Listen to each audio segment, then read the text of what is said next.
একজন মানুষ চলতে কয় টাকা লাগে? 4টা ডাল ভাত না খাইবে? আপনারা যদি ফ্যাট বইরে কতক্ষণ খাওয়াই দেয় ওখানে ফ্যাটটা ঠুলঠুললে হইছে, ফানিটা পর্যন্ত খাইতেন পারেন না। এমন টাইমে যদি মাহমুদুল হাসান সাহেব কয় ও আপনার লেগে 2টা রসগোল্লা রাখছিলাম খান, হেবারে কয় নাগাইশের হুজুরে যা কইরা দিছে, যেই কারবারটা কইরা দিছে নাগাইশের হুজুরে আর রসগোল্লা লাগতো না, আপনি খাই আল্লাহ হুজুর এগুলোই নেন না। আপনার রসগোল্লা দিলেও তো খাইতেন পারেন না, ফ্যাটটা বইরা সারলে কি এর লেগে কাউসালিটি করেন? কার লাইগা করে? আপনি কি মনে করছেন যারা লাইগা করতে আছেন তারা আপনার কথা কইব? খোদার কসম, তুমি মরে যাও, তোমার লাশটা ঘরের বাইরে আনো, টিপ টিপ বৃষ্টি নামছে, চেয়ারম্যান আইয়া কইছে লাশটা ভিতরে নাও, এবিডি হ্যান্ডতে কয় কাম লাগলে পর্দা দিয়ে ঘুরে রাখাম, কাম লাগলে পলিথিন দিয়া লাগাম, যেই লাশ ঘরতে বার করছে এটার ঘরও ডুহাইতাম না। তুমি এই ঘরটার লাগিয়া কি না করছো? তুমি ঘরটার লাগিয়া রাস্তার ইট চুরি করে না ভাঙ্গা ভালা বানাইছো না? তুমি তো এই ঘরটা তুলতা গিয়া তুমি রাস্তার ইট না ভাঙ্গা রাইতে রাইতে ভালা বানাইছো যেন কেউ তো ধরা না পড়ো। তুমি এই ঘরটার লাগিয়া শুক্রবারে জমা মিস কইরা ফাতরেতে বার দিয়া মাডিয়ে না এটার বিট বানছো, ফিরা বানছো। তুমি পালা বানাইছো রাস্তার ইট চুরি কইরা, এই ঘরের ভিটা বানতে গিয়া তুমি জমান নামাজ পর্যন্ত কাজা করছো। ইমাম সাহেব জিগাইছে জমাই দিয়ে আপনারে দেখলাম না, কয়েকটু জরুরি কামে আটকা পড়ে গেছিলাম গা। আল্লাহর দেওয়া ফরজ বিধান জমান নামাজটা তুমি ছাড়তা পারছো শুধু ঘরটার দিকে মায়া দেখাইয়া। বাংলার মুসলমান কলিজায় ভয় লাগে না? যেই ঘরটার জন্য নামাজ ছাড়লা, রাস্তার ইট চুরি করলা, এত সুন্দর করে ঘর বানাইলা, এই ঘরটার ভেতরে তুমি মারা গেছো, লাশটা বাইরে করছে। তুমি ঘরের মালিক, তুমি বেডিটার স্বামী, ফলাফাইনের মায়াফানের বাপ, সবাই মিল্লা রায় নিছে, কাম লাগলে লাশটা বাইরে পলিথিন দিয়া ঘুরা রাহাম, আমরা পাহারা দেন। এই ঘর এই লাশ ঘরেতে বাইর করছি, আর ঘরে আনবো না।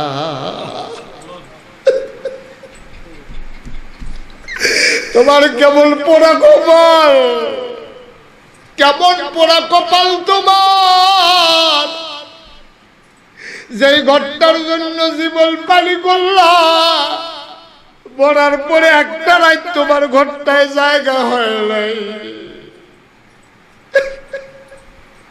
কি শিয়াল কুকুরের জিন্দেগি করলা। তোমারে যদি জীবনটা ফিরাই দেওয়া যাইতো, তুমি চিল্লাইয়া কইতা ঘরটাতে আগুন লাগাই দে, আমার ঘর লাগবে না, ঘরটাতে আগুন লাগাই দে। মরার পরে যেই ঘরে এক রাত জায়গা হই না, এই ঘরে আমার আর দরকার নাই। কিন্তু এই ঘরটার লাগে তো তুমি কম পাগলামি করো নাই, এই জমিনগুলার জন্য তুমি কম পাগলামি করো নাই, তোমার জিয়ার জন্য পুতের জন্য তুমি কম পাগলামি করো নাই। বাবা মন দিয়ে শোনো, রানিয়ারা বিষ্ণুপুরের মানুষ, আমি মুশতাক ফয়েজি বলে যাই, কোনোদিন যদি আর না আসি, আর কোনোদিন যদি তোমাদেরকে না ডাকি, মনে রাখো আমি এসেছিলাম, আমি তোমাদেরকে বলে গেলাম দুনিয়া দুনিয়া দুনিয়া করে পাগলামি কইরো না।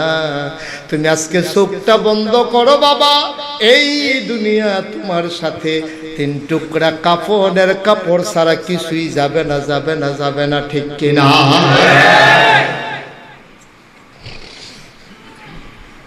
মানুষটা মারা গেল,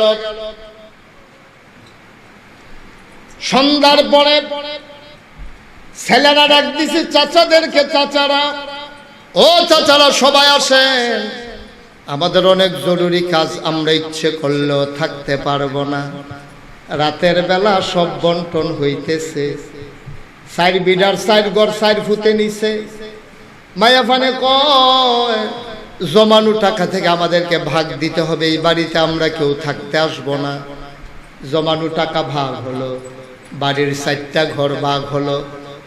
ওই মুর্দার বাপটা রুহানি হালাতে খাদের কান্দা ধরে দাঁড়াইয়া দাঁড়াইয়া শুনতে আছে জিফুতে কি করে। ফুটাইতে ঘরগুলা ভাগ লইয়া লাগ গেলাইছে, কই নতুন ঘরটা আমি শুরু ফুতে নেব। আব্বাই আমারে কইছে, আমারে বিলে শুরু কর, এই নতুন ঘরটা দিব। বরফুতে কহ করে দিব, সংসারের লাগে মেহনত করলাম আমি, আর তুই নতুন ঘরটা নিবি, এটা কেমনে হয়? বাপের মাত্র দুপুর বেলা কবরে ঘুম ফারাই আইছে, গল্লইয়া ফুটাইতে লাগ গেলাইছে, জিয়াইতে ব্যাংকের টেহা লইয়া লাগ গেলাইছে। এবার এক কেড়ায় জানি মনে করছে স্বাস্থ্য দাদায়, স্বাস্থ্য চাচায় মনে করছে ভাতিজারে তোরা জায়গা জমি ভাগ লইয়া লাগছ, তোর আব্বাই আমার কাছে কইছিল হজটা করব, হজটা তো করতে পারছে না, এটার একটা লাইন কর। সব ফুটাইতে মিল্লা কয় হজের ব্যাপারে এখন চিন্তা করন যাইতো না, এটা পরে দেখা যাক।